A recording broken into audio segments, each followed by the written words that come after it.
ذرا ہٹکے میں خوش آمدید. شاہ زیب جیلانی, وسعت اللہ خان, زرار کھوڑو کا سلام قبول کیجیے. آج الیکشن سے پہلے سمجھیں کہ ہمارا یہ آخری پروگرام ہے, پھر اگلے 3 دن جو ہے ہم الیکشن پہ صرف بات کریں گے. تو آج کا پروگرام سمجھیں 50-50 ہے.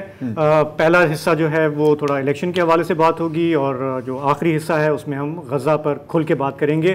یہ موضوع ہے جس کے ساتھ جس کو ہم نے مسلسل فالو کیا ہے, اور یہ وہ ٹریجڈی ہے ہمارے سامنے جس پہ روزانہ انفولڈ ہو رہی ہے, اور روز زرار آپ کے لیے وہ ساری ڈیٹیلز لاتے ہیں. تو ہمیں یہ بھی عجیب لگ رہا ہے کہ اگلے 3 دن شاید ہم اس پہ بات نہ کر سکیں کیونکہ الیکشن کی اسپیشل ٹرانسمیشن ہوگی, تو آج اس پہ ذرا ہم زیادہ ٹائم لگائیں گے. لیکن پہلے تھوڑا سا یہ الیکشن کا جو منظرنامہ ہے اس پہ بات کر لیتے ہیں. سمجھیں کہ الیکشن مہم اب ختم ہو رہی ہے. اگلے چند منٹوں کے بعد مڈ نائٹ کے بعد الیکشن کمیشن کے ایکشن کے احکامات ہیں کہ کوئی پارٹی نہ جلسہ کرے گی, نہ جلوس کرے گی, نہ سوشل میڈیا پہ بات ہوگی, اور بدھ کا دن جو ہے وہ ریسٹ کا دن ہوگا, تاکہ پھر جمعرات کو جو بھی کارروائی ہونی ہے اس کے لیے ہر کوئی اپنی انرجیز سنبھال کے رکھے.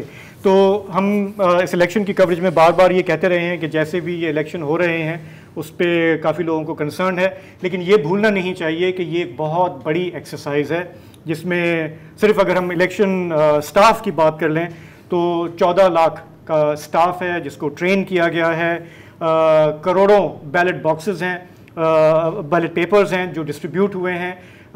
ایک اتنے بڑے ملک میں ایک اتنے بڑے پیمانے پر یہ کارروائی جو ہے 47 ارب سے 50 ارب روپے کا بجٹ ہے. جی, اربوں روپے کا بجٹ ہے. یہ بھی نہیں بھولنا چاہیے کہ یہ الیکشن ہونے تو پچھلے سال تھے, اور بہت ڈیلے اور تاخیر کے بعد, کافی سارے کرائسس, کورٹ کیسز کے بعد یہ فائنلی ہونے جا رہے ہیں.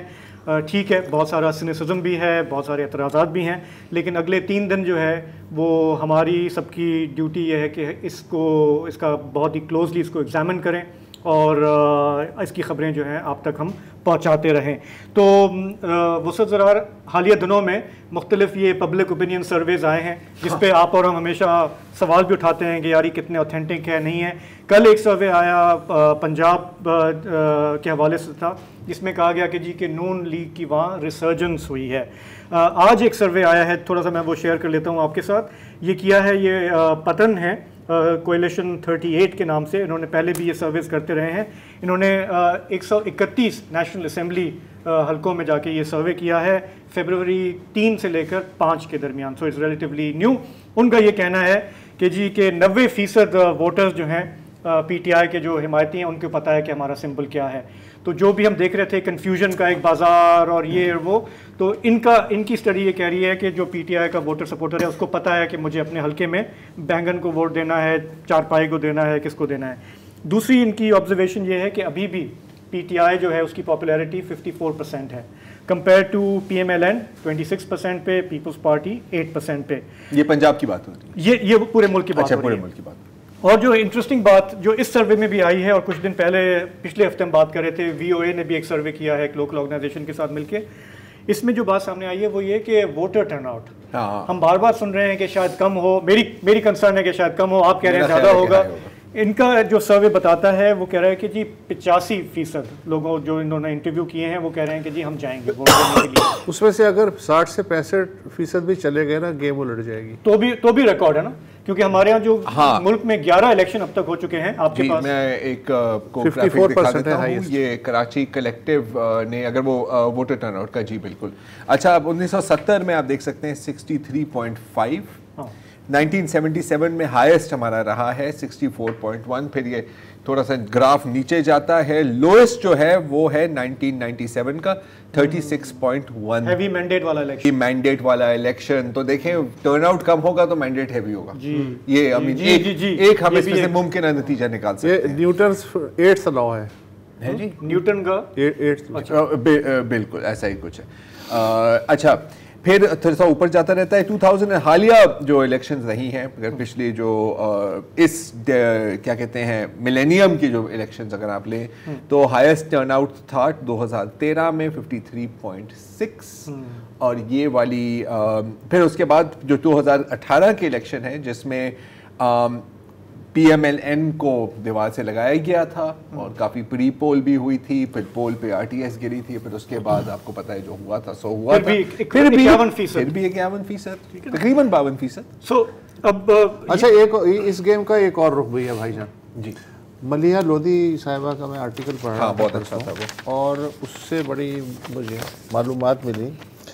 دیکھیں حکومت میجک جو ہے نمبر وہ ہے 172, 342 کا ہاؤس ہے, اس میں سے اگر آپ نے 172 لے لیے تو حکومت بنا سکتے ہیں, اس سے کم پہ آپ حکومت نہیں بنا سکتے. اب اس کو ذہن میں رکھیے گا 172 کو.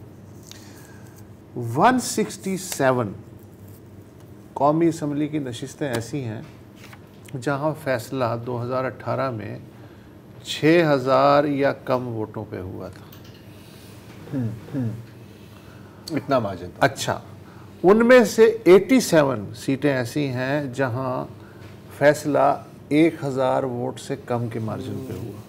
1000 ووٹ اچھا, اس کا مطلب یہ ہوا کہ ہمارا جو نوجوان طبقہ ہے 2,35,00,000 نیا ووٹر 18 سے 35 سال کی عمر تک کا بریکٹ کا, اور جو کہ ٹوٹل جو اگر آپ لسٹ ووٹرز کی لیں تو اس میں 47% جو ہے وہ اس ایج بریکٹ میں آتا ہے.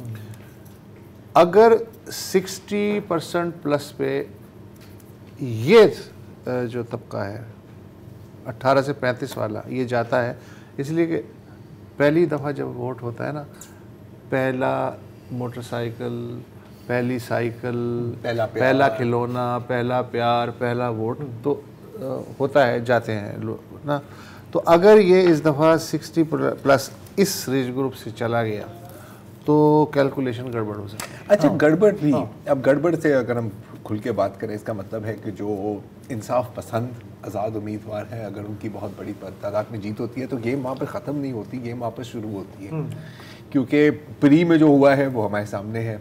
پولنگ ڈے پہ شاید اتنا کچھ نہ ہو, حالانکہ کچھ لوگوں کے خدشات ہیں کہ یار ایک دم نہیں, پولنگ تو اچھی رہتی ہے, پولنگ کا کوئی مسئلہ نہیں ہے, میرا نہیں خیال اس بار, ہو سکتا ہے کہ میں غلط ہوں, لیکن پوسٹ پول اصل گیم تو پری پول اور پوسٹ پول اصل گیم اس وقت. ابھی چونکہ پری پول کی آپ بات کر رہے ہیں, ابھی پری میں ہی رہتے ہیں, تو ہم نے اس دفعہ میں آپ سے بھی یہ جاننا چاہوں گا, جو میں نے جو چیز آبزرو کی انٹرسٹنگ تھی وہ سوشل میڈیا کو کس طرح سے یوز کیا گیا. کیونکہ جو پارٹی کریک ڈاؤن ہو گئی, لوگ اریسٹ ہو گئے, کارنر میٹنگ نہیں کر سکتے, پوسٹر آپ کے اتارے جا رہے ہیں, تو وہ عملی سے کرے گی. تو ہم نے دیکھا PTI نے چاہے فنڈ ریزرز ہوں, ٹک ٹاک پہ جلسے ہوں, انہوں نے پوری طرح کوشش کی کہ مختلف ویب سائٹس ہوں, ایک بند کرو تو یہ ہے, دوسری بند کرو تو تیسری. انہوں نے آرٹیفیشیل انٹیلیجنس کا بھی استعمال کیا, انہوں نے اپنی پوری کوشش کی کہ ہم اپنے ورچوئل کینڈیڈیٹس کے ذریعے اپنی ایک کیمپین چلائیں. لیکن اگلے جو ہیں انہوں نے بھی اس کا توڑ نکالا, اور ہم نے مسلسل دیکھا کہ PTI کے ووٹر میں کنفیوژن ڈالنا ان کا بڑا ایم ہے کہ ان کو اگر ہم کنفیوز رکھیں, کنونس نہیں کر سکتے تو کنفیوز کرو, ان کو ڈیمورلائز بھی کرو. یہ جو 3 کنوکشنز آئیں کہ ہمارا نہ لیڈر ہے نہ کچھ ہے, وہ پارٹی جو ایک شخصیت کے گرد گھومتی ہے اگر وہ شخصیت ہی نہ ہو تو آگے کیسے چلے گی, یہ اگلوں کی کیلکولیشن تھی. آج میں دیکھ رہا تھا ہماری سماجی کارکن ہیں ماریا پٹیل, انہوں نے یہ چیز شیئر کی. انہوں نے کہا کہ دیکھیں کہ کچھ ایسے اکاؤنٹس ہیں, ٹرول اکاؤنٹس ہیں, جو PTI کے ووٹرز کو کس طرح کنفیوز کر رہے ہیں, اور میں دکھاؤں گا آپ کو اسکرین پہ. فار ایگزامپل یہ ایک صاحب ہیں, ان کا نام ہے انس ٹیپو, پتہ نہیں یہ ان کا اصل نام ہے یا کیا نام ہے, یہ خود کو ڈیجیٹل مارکیٹیر کہتے ہیں, اور ان کے کوئی پتہ نہیں 23,000 سے بھی زیادہ فالوورز ہیں. وہ کیا مشورہ دے رہے ہیں اپنے PTI والوں کو کہ ہاں بھائی ضرور نکلنا, PTI کو ضرور ووٹ کرنا, لیکن یہ نہ بھولنا کہ تمہیں جو نون ہے کا جو شیئر ہے اور پیپلز پارٹی کا تیر ہے اس پہ کراس ضرور لگانا. اچھا یہ ایک منٹ میں صرف یہ آپ کو بتا دوں, بہت ہی تھرڈ لیول کا بات سنیں, اس کے بارے میں یہ وہ لوگ جو پہلی دفعہ ووٹ دینے جا رہے ہیں نا, مطلب اگر آپ نے 3-4 دفعہ دیا ہے تو یو نو ایگزیکٹلی کہ مجھے سوائے اس اسٹیمپ کے اس پیپر پہ کچھ بھی نہیں کرنا. اچھا میں صرف ایک چیز آپ کو بتانا چاہ رہا ہوں کہ دیکھیں اب کیونکہ میں آدھی میری زندگی اب ٹویٹر پہ ہی گزری ہے, انس ٹیپو ہمیشہ اس طرح کی شرارت کرتے ہیں. یہ آئی ڈونٹ تھنک کہ کوئی سیریس ڈس انفارمیشن کی, میں آپ کو دکھاتا ہوں, یہ والی نہیں ہے, کیونکہ سب جانتے ہیں کہ وہ ہمیشہ ان کی یہی شرارت رہتی ہے.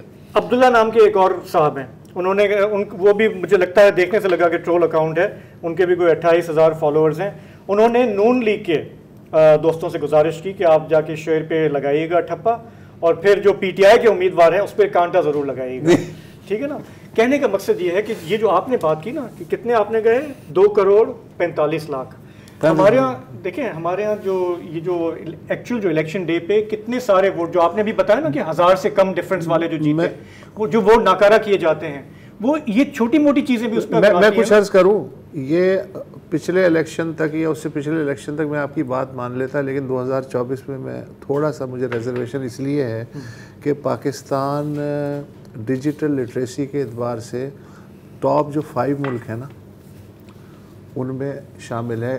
موبائل فونز کی جو تعداد ہے وہاں مطلب ہم 25 کروڑ ہے نا. ہاں ڈیجیٹل پینیٹریشن 25 کروڑ ہے نا.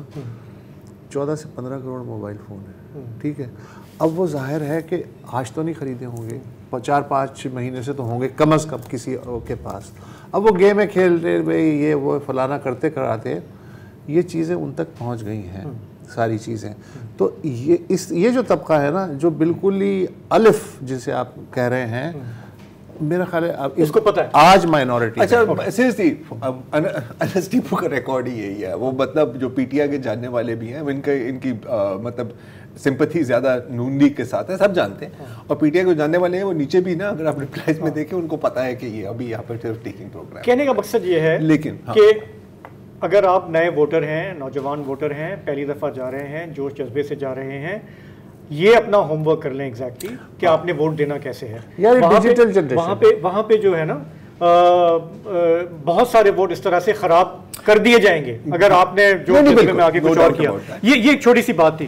دوسرا جو اوور آل کنسرن ایک آ رہی ہے انٹرنیٹ کے حوالے سے وہ یہ ہے کہ ہمارے یہ نگران وزیروں نے بھی کہا ہے کہ بھائی ہو سکتا ہے کہ الیکشن والے دن سینسٹیو پولنگ اسٹیشن چاہے وہ بلوچستان کے ہوں, کراچی کے ہوں, کہیں اور کے ہوں, ہو سکتا ہے کہ ہم بند کر دیں. ایمنسٹی انٹرنیشنل کا میں ابھی بیان دیکھ رہا تھا اور انہوں نے کہا ہے کہ بھائی بنیادی ایک وہ پارٹی جو سارا کام ہی سوشل میڈیا پہ کر رہی ہے آپ انٹرنیٹ کو چلنے دیجیے گا. اور یہ بھی رپورٹس ہیں کہ جیسے پی ٹی آئی کی ویب سائٹ جو ہے وہ ابھی تک بلاکڈ ہے. ان کی جو ہیلپ لائن ہے ہیلپ لائن میں نے کال کی, چل رہی ہے. ٹھیک ہے. لیکن کہنے کا مقصد ہے کہ سوشل میڈیا کے ریلم میں بھی اگلوں نے کوئی کسر چھوڑی نہیں ہے. اور جس سوشل میڈیا کو پی ٹی آئی نے اپنے لیے استعمال کیا انہی ہتھ کنڈوں کے لیے ایک لمبا عرصہ, اب وہ پلٹ کے سارے واپس نہیں دیکھو ہر توڑ کا توڑ تو پہلے سے سوچا. لیکن پتہ ہے یہ جو ہے نا جیسے اب وہ جو ان کی جو ایپ ہے وہ آف لائن بھی اب چلتی ہے. ٹھیک ہے, ویب سائٹ آف لائن بھی ہے. یہ جو ہے نا کہ کس کو دینا ہے کس کو نہیں دینا, میرا خیال ہے کہ اب جنہوں نے دینا ہے اور خاص طور پر جنہوں نے پی ٹی آئی, باقیوں کو تو کوئی مسئلہ نہیں ہے, ان کو تو آرام سے پتہ ہے نا شیر ہے تیر ہے جو بھی ہے. اب ان کے پاس وہ تمام انفارمیشن میرے خیال ہے پہنچ گئی ہے کیونکہ بار بار یہ ری ایٹریٹ ہو رہا ہے. بہت اس طرح کی ٹویٹر اکاؤنٹس بھی ہیں, ایک ہے ایسٹ کوسٹ ایونجر, تو وہ باقاعدہ مطلب ساری وہ سب یہ ساری میرا خیال ہے سیٹنگ ہو گئی ہے. جہاں تک انٹرنیٹ کی بات ہے تو ایک بہت اہم کردار ہے پاکستان کی ڈیجیٹل سیاست میں جس کے بارے میں بات تو بہت ہوتی ہے لیکن کبھی ان کا بیان کسی نے لینے کی کوشش نہیں کی. وہ ہے شارک مچھلی. شارک مچھلی ایکسکلوسیو نہیں ہے, انہوں نے مطلب خود پوسٹ کر دیا ہے. تو شارک مچھلی کا کہنا ہے, اگر شارک مچھلی کا بیان پلیز ہم اسکرین پر لے آئیں جی, کہ قسمیں بھائی میرے بچوں کی قسم لے لو, میں 1 سال سے میں نے کوئی انٹرنیٹ کیبل نہیں کھائی. پی ٹی آئی مجھ پر تہمت لگا رہی ہے اور 8 فروری کو میرے بھائی کی شادی ہے ایجپٹ کے سمندر میں, یقیناً میڈیٹرینین یا پتہ نہیں ریڈ سی کی بات ہو رہی ہے, جو بھی ہے ہمیں نہیں پتا, اور میں یہاں ہوں گا بھی نہیں. تو اب یہ بات آن ریکارڈ آ گئی ہے. اگر کسی نے ان کے اوپر جھوٹا الزام لگایا جاز 6 پر تو انٹرنیٹ ان کی وجہ سے بیٹھا ہے, ٹیکنیکل وجوہات نہیں, لیکن یہ اس سے یہ بات ثابت ہو جائے گی کٹا کہ اس سازش میں صرف شارک نہیں ویل مچھلیاں بھی برابر کی شریک ہونے کے لیے کچھ بھی ہو سکتا ہے. آکٹوپس بھی ہوتے ہیں. آکٹوپس یا انٹیلیجنٹ ہے, گلا گھوٹ دیتے ہیں بالکل 8 بازو میں. ہاں, اب خشکی پہ بھی آپ دیکھ رہے ہیں آکٹوپس کو. اچھا وقفہ لے لیں.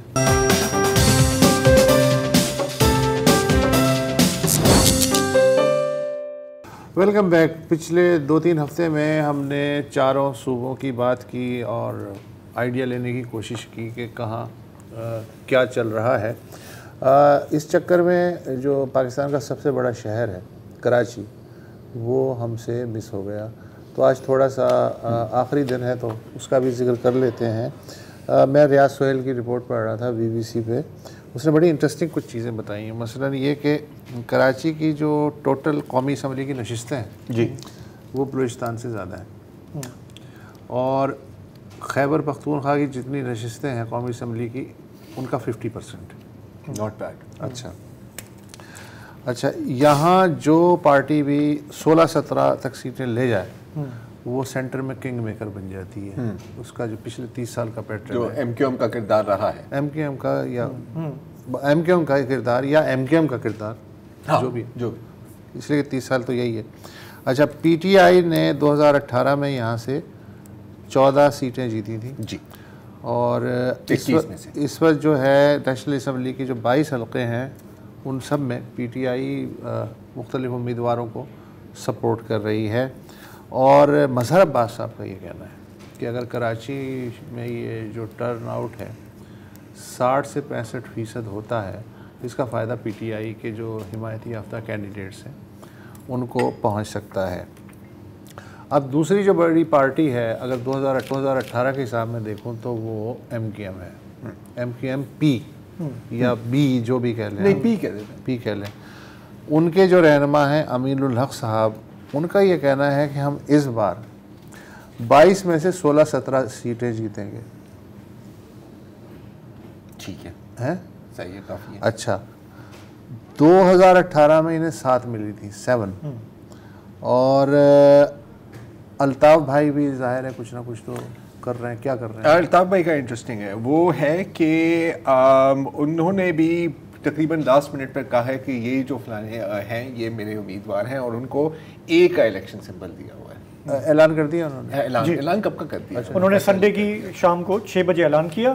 اس کے بعد سے ان امیدواروں کی پکڑ دھکڑ شروع ہو گئی. پکڑ دھکڑ بھی شروع ہو گئی. اب یہ بڑا انٹرسٹنگ ہوگا کہ اگر ان کو ووٹ نہیں پڑتے, ٹھیک ہے, تو اس کا مطلب ہے کہ بھائی کی سٹوری یہاں پر تقریباً ختم ہو جاتی ہے. ٹھیک ہے. دوسری جانب ایم کیو ایم پی جس کو ہم کہتے ہیں, یہ اچھا انہوں نے کیا کہا ہے تو کہ وہ اے کا سمبل ہے نا, تو بڑا کلیئر سمبل ہے نا, ووٹ فار. مطلب انہوں نے کہا کہ جو لوگ وفا پرست ہیں وہ ہر حلقے میں یہ انڈیپینڈنٹ ہیں, ان کو جا کے ووٹ. اچھا ان کو اگر دیکھیں ووٹ پڑتا یا پڑے گا اگر, تو وہ M Q M Pakistan weak ہوگی. وہی exactly, that is the main point. ان کو جنہوں نے میرے سے وفا نہیں کی ان کو پنش کرنا. اچھا ان کے کتنے ہیں, 27 کینڈیڈیٹ 81 کینڈیڈیٹس ہیں جو بھائی سپورٹ کر رہے ہیں, اے والے. ہاں اے والے, ان میں سے 15 کو کم از کم اے ملا ہے, باقی کے بارے میں یہی بتایا گیا ہے کہ یار کیا کرنا ہے کیا نہیں کرنا. اچھا اب جہاں تک ایم کیو ایم پی ہے, یہ آپ کو پتا ہے یہ پہلی بار یہ merged M Q M election میں کھڑی ہوگی. اور میں یہ نعمت خان صاحب کی آرٹیکل پڑھا تھا, اس نے کہا کہ ایک جو بڑا مسئلہ ان کا ہوگا کہ اپنے ورکرز کے بیچ میں جو ٹینشنز ہیں ان کو کیسے مینیج کرنا ہے, کیونکہ اوپر تو آپ مرج کر لیتے ہیں نا, لیکن پی ایس پی اور ایم کیو ایم کے ورکرز ایک دوسرے کو پسند نہیں کرتے.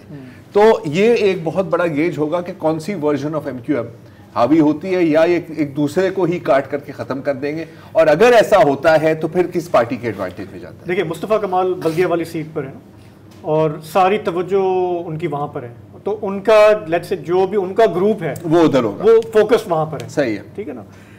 یہ کون سی سیٹ ہے؟ یہ وہی سیٹ ہے جہاں سے شہباز شریف چند 100 ووٹوں سے آ رہے تھے جی. اور اس دفعہ ان کی بڑی کوشش تھی کہ اگر ایم کیو ایم کے ساتھ سیٹنگ ہو جائے تو میں کراچی سے بھی میں کروں, لیکن وہ لاسٹ منٹ تک ایم کیو ایم نہیں. اس دفعہ شہباز شریف نے کاغذات داخل کروائے تھے لیکن پھر شاید واپس لے لیے. نہیں وہ یہ بات نہیں بنی نا, سیٹنگ نہیں ہوئی, کیونکہ وہ مصطفیٰ کمال کہہ رہے ہیں کہ میں خود کھڑا ہوں گا تو آپ ابھی جائیں.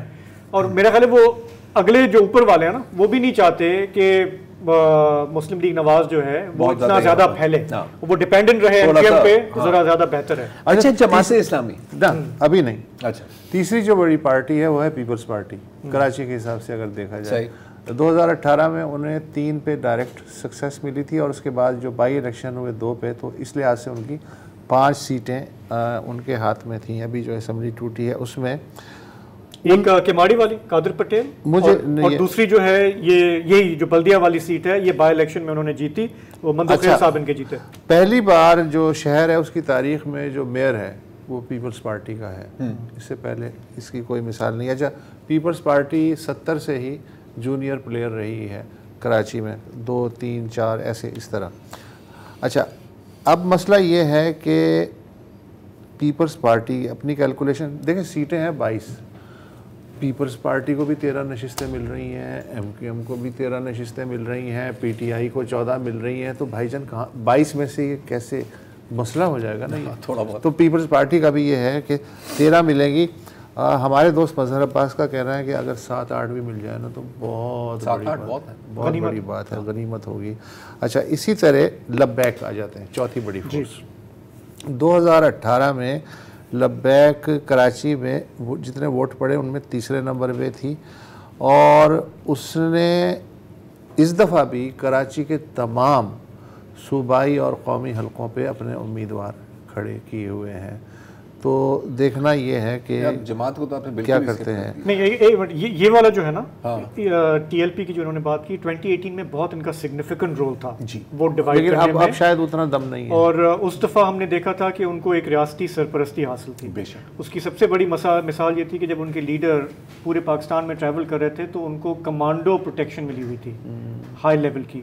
اس دفعہ پرسیپشن یہ ہے کہ ان کو شاید اس لیول کی سرپرستی نہ ہو، لیکن ان کو فیلڈ دی گئی ہے کہ جاؤ اپنا کام کرو. آپ نے لبیک سے کی یہ بات کی تو مجھے یاد آیا کہ قومی مسلم لیگ کوئی پارٹی ہے، حافظ سعید صاحب نے، مرکزی مسلم لیگ، اس نے بھی کچھ امیدوار کھڑے کیے ہیں، اور سپاہی صحابہ اہل سنت والجماعت کے نام سے وہاں ملیر میں ملیر میں پی پی پی کو ایک چیلنج ہوگا کیا اورنگزیب پر. ہاں وہی ہے سپاہی صاحب کہ ٹی ایل پی جو ہے وہ اکیلی نہیں ہے. یہ جو ہمارا جو فالٹ لائن ہے ایک بریلوی ووٹ بینک کی، اس میں یہ نظام مصطفیٰ اور سنی تحریک یہ لوگ بھی جو ہے اس دفعہ مل گئے ہیں. اور جو سب سے بڑا جو ڈیمیج تھا ٹی ایل پی کا فار آر وائڈر لسنرز، وہ ہمیں لیاری میں دیکھنے کو ملا، جس میں ٹی ایل پی نے میں آپ کو جماعت اسلامی کا جاتے جاتے ظاہر ہے کہ یہ ہے 2018 میں انہیں لیاری سے صرف ایک صوبائی نشست ملی تھی. لیکن اگر آپ اس وقت دیکھیں تو کراچی میں مجھے پیپلز پارٹی اور جماعت اسلامی کے بینرز اور ہورڈنگ سب سے زیادہ، بینرز اور ہورڈنگ بھی. اور ایک آخری بات کہ بلدیاتی الیکشن سے ان کو کافی بوسٹ ملا ہے. ایک پری الیکشن جماعت اسلامی وہ کہتے ہیں کہ وہ نمبر 1 پارٹی تھی بلدیاتی الیکشن میں، اور اگر ایم کیو میں دوسرے کا ووٹ کاٹتی ہیں تو چانس بنتا ہے رائٹ آف مت کریں. دیکھیں نیشنل پروونشل کی جو حلقے ہیں نا اتنے بڑے بڑے، یہ بلدیہ کے جو ہے، لیکن ایک بات ہے اس دفعہ کمپوزیشن چینج ہوگی 2018 نہیں ہوگا.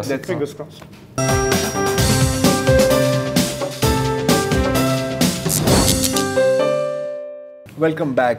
اسرائیل کی جو جنگ ہے غزہ پر، بلکہ پورے فلسطین کو، اس کو 4 مہینے ہو گئے ہیں، اور ان 4 ماہ میں 11,500 بچے قتل کیے گئے ہیں. اور یہ صرف وہ بچے ہیں جن کے بارے میں ہمیں پتہ ہے، یقیناً تعداد اس سے بھی زیادہ ہوگی. اب اس طرح کہنے میں سمجھ نہیں آتی 11,500 12,500. الجزیرہ نے ایک لسٹ شائع کی، اور اگر آپ اس کو فل سپیڈ پر چلائیں تو پھر بھی 9 منٹ لگ جاتے ہیں. اور شروع میں جو آپ بچے دیکھتے ہیں نا، ان کے نام بھی نہیں ہیں، کیونکہ یہ وہ بچے ہیں جو جن کو قتل کیا گیا تھا اس سے پہلے کہ ان کے والدین ان کو کوئی نام بھی دے سکیں. تو یہ صرف اپنے والدین کے نام سے جانے جاتے ہیں. لیکن اس طرح بھی سمجھ نہیں آتی، نمبرز ہیں، نام ہیں، گزرتے جاتے ہیں. تو یو کے کی بورنموتھ بیچ ہے ایک جگہ، وہاں پر کچھ ایکٹیوسٹس نے بچوں کے کپڑے زمین پر ڈال دیے، 11,500 بچوں کے. میں چاہوں گا ذرا یہ پورا ایک دفعہ آپ لوگ دیکھ لیں. یہ ہے 5 کلومیٹر لمبی لائن، اور ابھی جنگ ختم نہیں ہوئی. نیتنیاہو کا کہنا ہے کہ ابھی کچھ اور ماہ بھی باقی ہیں. اور جیسے کل میں آپ کو بتا رہا تھا کہ جو آخری ٹھکانہ ہے جہاں پر 10 لاکھ لوگ ہیں، وہاں پر بھی بمباری 7 اکتوبر کو 35 اسرائیلی بچے مرے تھے جو آفیشیل فگرز ہیں، اور آپ کہہ رہے ہیں 11,500 جن کے بارے میں ہمیں پتہ ہے، اور بہت سارے ملبے تلے. یہ وہاں پہ برٹن میں سول سوسائٹی نے کیا، سول سوسائٹی ایکٹیوسٹ پروٹیسٹرز نے کیا. اچھا، لیکن آپ بے فکر رہیں، کیونکہ ابھی یہ اسرائیلی فوج کا کہنا ہے کہ ہم نے اپنی تحقیقات شروع کی ہے کہ ہمیں رپورٹس ملی ہیں کہ بہت سارے بے گناہ بھی مارے گئے ہیں اس طرح. غزہ میں تو ہو سکتا ہے کہ شاید اس واقعے کی بھی تحقیقات ہو. اس میں ایک فلسطینی گھر سے نکلا ڈر کے اپنے بچوں کے لیے کھانا ڈھونڈنے کے لیے، اور اس کو سنائپرز نے گولی مار دی. وہ اس وقت روڈ پر ہے، اور بلیاں جو بھی بھوکی ہیں، کیونکہ ان کو بھی کوئی بلر کیا ہوا ہے، اور بلیاں اس کی اس کو نوچ رہی ہیں اور کھا رہی ہیں. شاید اس واقعے کی بھی تحقیقات کی جائے. جو فلسطینی امداد لینے نکلے تھے الشفا ہسپتال کے ارد گرد, اور وہاں پر ان کے اوپر فائرنگ شروع ہو گئی, اس کی بھی ہے ویڈیو. اور پھر شاید اس واقعے کی بھی تحقیقات ہو. یہ آپ دیکھ رہے ہیں وہاں پر بھاگتے جا رہے ہیں کیونکہ ان کو پتہ ہے کہ یہاں پہ آسان نشانے ہیں تو ان پر گولیاں شروع کر دیں. اور اگر ہم بچوں کی بات کر رہے ہیں تو شاید اس واقعے کی بھی تحقیقات کی جائے جس میں ایک بچہ ہے جو ڈاؤن سنڈروم کا شکار ہے. اور اگر آپ نے کبھی کسی ڈاؤن سنڈروم کے پیشنٹ کو دیکھا ہو تو آپ دیکھیں گے کہ ان سے زیادہ ہارملیس اور مطلب پیارے کوئی ہو نہیں سکتے, اور اس کو بھی اٹھا کر وہ پھینک رہے ہیں. یہ شاید ابھی کی ویڈیو نہیں ہے لیکن ان کا طریقہ کار ہمیشہ یہاں یہی رہا ہے. لیکن کچھ بھی یہ کریں تو یہ فلسطینیوں کو کچل نہیں سکتے. اور یہ میں ایسے ہی نہیں کہہ رہا کسی کی حوصلہ افزائی کرنے کے لیے, میں آپ کو دکھانا چاہ رہا ہوں. یہ ہے حسم العطر, ان کی عمر 15 سال کی ہے, صرف 15 سال کے ہیں, اور اس کو کہا جا رہا ہے غزہ کا نیوٹن. کیوں؟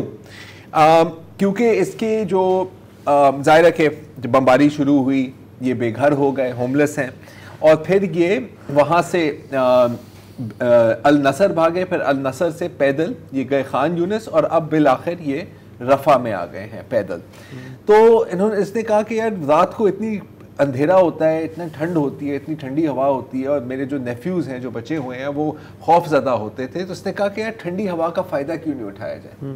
تو اس نے لیے پنکھے جو اس کو کہیں ملبے میں ملے, کسی کے گھر سے نکلے یا جو بھی, اور اس کو تاروں کے ساتھ ایک بیٹری کے ساتھ اٹیچ کیا, اور ونڈ پاور سے یہ بجلی اب پیدا کر رہا ہے. 15 سال کا بچہ, خدا اسے زندہ رکھے. جی. حسام کے جو والدہ ہیں وہ کہہ رہی ہیں کہ یہ جب سے چھوٹا بھی تھا نا تو اس کا شوق صرف یہ تھا کہ کوئی بھی اس کو دے دو, اس کو کوئی کلاک دے دو, کچھ کھول لیتا تھا, اس کو کھول لیتا تھا پھر دوبارہ بناتا تھا. تو شیز لائک کہ یہ اس طرح کا مطلب میں چاہ رہی ہوں کہ یہ بڑا ہو, بچ جائے, تاکہ یہ ہمارے لوگوں کے لیے ایک بہت بڑا انوینٹر بنے. اور اس کا بھی حسام کا بھی میں انٹرویو پڑھا تھا, وہ کہہ رہا تھا کہ مجھے زندگی سے پیار ہے, مجھے پوری قدرت سے پیار ہے, میں جاننا چاہتا ہوں کہ چیزیں کیسے چلتی ہیں, اور میں ایک انوینٹر بننا چاہ رہا ہوں, لیکن میرے اندر جو فلسطین ہے وہ کبھی نہیں مرے گا. تو یہ ہے حسام. اچھا, اب جہاں تک ہم اسرائیلیوں کی بات کریں تو انسان کیا, وہ تو جانوروں کو بھی نہیں بخش رہے. یہ ویڈیو جو پہلی والی ہے یہ ہے بیت اللحم کے نزدیک ویسٹ بینک میں, جہاں ایک اسرائیلی یہودی آباد کار نے, وہ دیکھ رہا تھا کہ مال مویش گزر رہے ہیں دمبے وغیرہ, اور اپنی گاڑی میں ان کو کچلتے ہوئے گیا. خان یونس میں آپ کو پتہ ہے کہ حماس کے خلاف بڑی سخت قسم کی جنگ چل رہی ہے, تو وہاں سنائپرز آپ کو پتہ ہے بڑے بزی ہیں. تو یہاں پر آپ دیکھ رہے ہیں کہ کچھ بکریاں گزر رہی ہیں, دمبے ہیں شاید, اور سنائپر ان کو گولیاں مار رہے ہیں. اچھا, اب آپ کہہ سکتے ہیں کہ یار یہ تو شاید محض بربریت ہے, لیکن صرف یہ نہیں ہے, یہ ایک بہت پرانا ٹیکنیک ہے. اور کتنا پرانا ہے, جب امریکہ میں یہ نیٹو امریکنز جن کو ہم غلط کہتے ہیں, ریڈ انڈینز کہتے ہیں, جب ان کے خلاف جنگ چل رہی تھی تو ان کے ساتھ جو بڑا مسئلہ تھا امریکہ کو کہ یار ان کو یہ مطلب رک نہیں رہے, یہ اب ریزسٹ کرتے جا رہے ہیں. تو ان کی جو ایک خوراک کا جو بہت بڑا سورس تھا وہ تھے بفلوز اور بائسن وغیرہ. تو امریکی فوج نے ایک انفیکٹ جو وہاں کے آبادگار تھے ان کو ایک تو کیش پرائزز دی کہ یار جتنے بفلوز تم مار سکو, اور امریکن فوج نے باقاعدہ آپریشنز کیے. یہ دیکھیں امریکن کیولری ہے کہ جتنے بھی بائسن ملے آپ ان کو ختم کر دیں. کتنے بائسن ختم کیے آپ یقین نہیں کر پائیں گے, 60 لاکھ ہوتے تھے, اور سن 1990 تک 1000 سے کم ہو گئے تھے. اور وہاں کا جو ایک کرنل تھا, ان کا نام یاد نہیں ہے, اور اس نے کہا تھا کہ نہیں, جتنے بفلو تم مار سکتے ہو مار دو, کیونکہ ہر مرے ہوئے بفلو کا مطلب ہے کہ ایک ریڈ انڈین خاندان بھی بھوک سے مر جائے گا.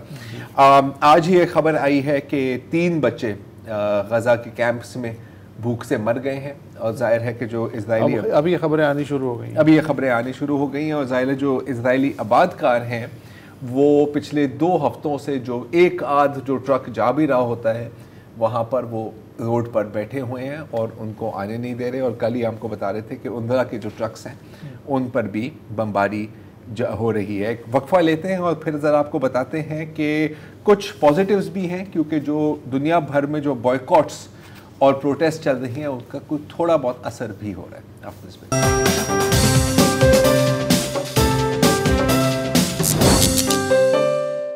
Welcome back. اچھا, اب ایک موومنٹ ہے بوائیکاٹ ڈس انویسٹ سینکشن, کہ جو اسرائیل پرست یا اسرائیل کے ساتھ لنکڈ جو کمپنیز ہیں ان کو بوائیکاٹ کیا جائے, BDS, اور جو جن کی اسرائیل کے ساتھ ڈیلز ہیں ان پر پریشر ڈالا جائے کہ وہ اسرائیل کے ساتھ کاروبار نہ کریں. اور جیسے یہ جنگ شروع ہوئی تھی اکتوبر میں ہی, تو آپ کو یاد ہوگا کہ میکڈونلڈس کے جو اسرائیل برانچ ہے انہوں نے مفت برگرز بھیجے تھے اسرائیلی فوجیوں کو.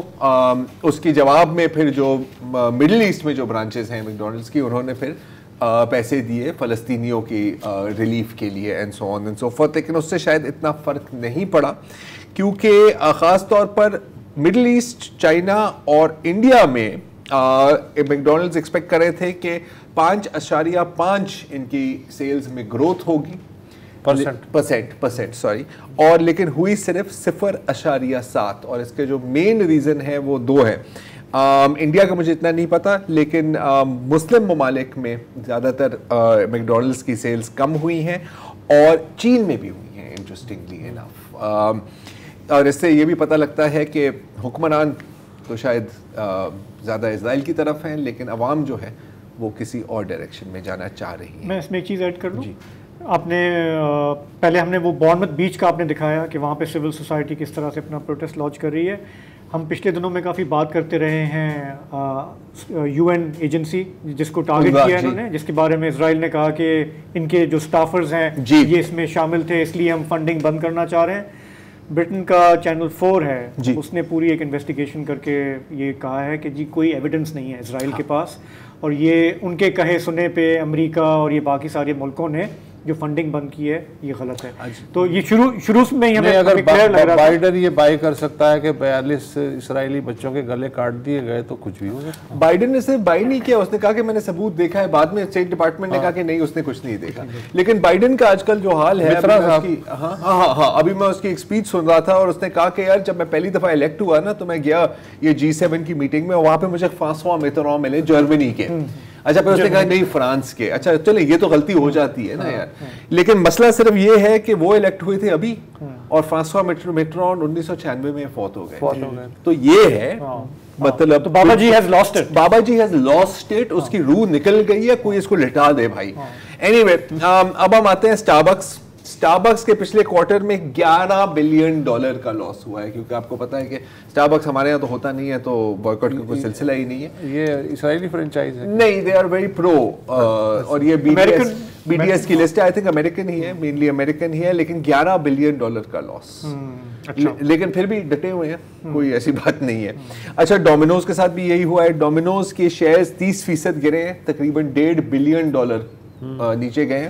اور یہ میں نہیں کہہ رہا کہ پوری وجہ یہ ہے کہ وہ BDS کی لسٹ میں ہے, لیکن ایک بہت بڑا حصہ اس کا ہے. انفیکٹ جو مینیجنگ ڈائریکٹر ڈان میج ہیں وہ کہہ رہے ہیں کہ یار یہ جو ہمارے بارے میں جو افواہیں پھیل رہی ہیں اور جو یہ فیک نیوز ہے, ڈس انفارمیشن ہے, اس کی وجہ سے نا لوگ مطلب گمراہ ہو گئے ہیں. بیسیکلی پرو پلیسٹرائن ہے ڈومینوز, وہ یہ کہنا چاہ رہا ہے, وہ پتہ نہیں کیا کہنا چاہ رہا ہے, لیکن بہرحال پروفٹس ہیں. ہاں بہرحال مطلب اس کے شیئر ہولڈرز تو پوچھ رہے ہوں گے نا کہ سر ہمیں تو شیئر پرائز سے کام ہے, آپ کیا کرنا چاہ رہے ہیں یہاں پہ.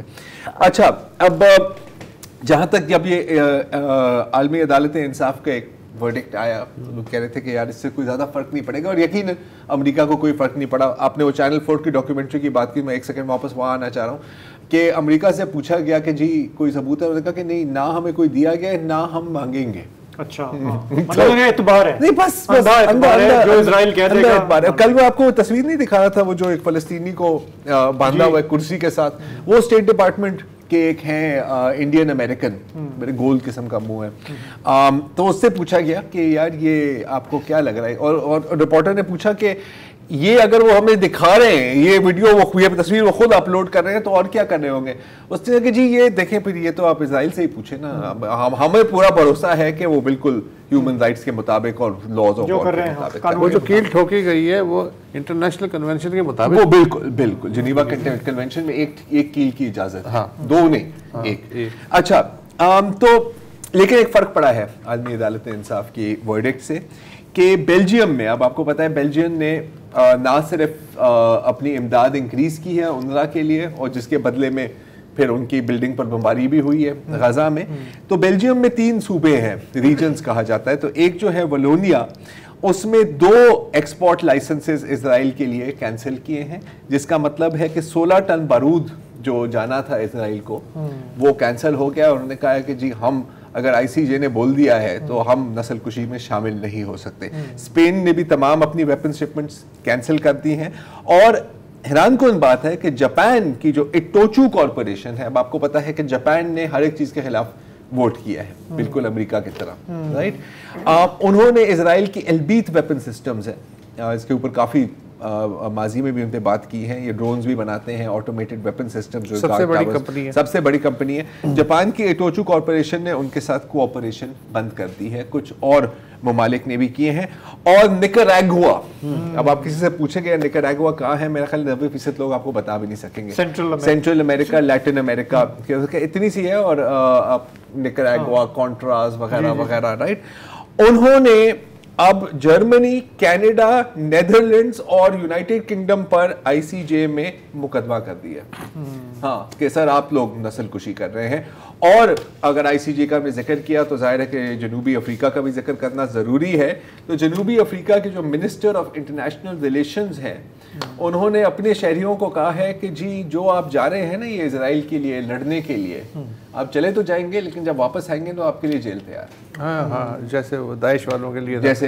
اچھا, اور جرمنی واحد ملک ہے جو جہاں بی ڈی ایس جو غیر قانونی ہے, امریکہ کی کچھ ریاستوں میں بھی. تو آج کے پروگرام میں اتنا ہی. اگلے 3 دن ذرا ہٹ کے نہیں ہوگا, اس کی جگہ الیکشن کی ٹرانسمیشن ہوگی. ہمارے دوسرے کولیگز اسلام آباد سے وہ بھی یہاں پر ہوں گے, ہم بھی یہاں پر ہوں گے اور الیکشن کی باتیں کریں گے. تب تک کے لیے اجازت دیجیے. خدا حافظ, شب بخیر.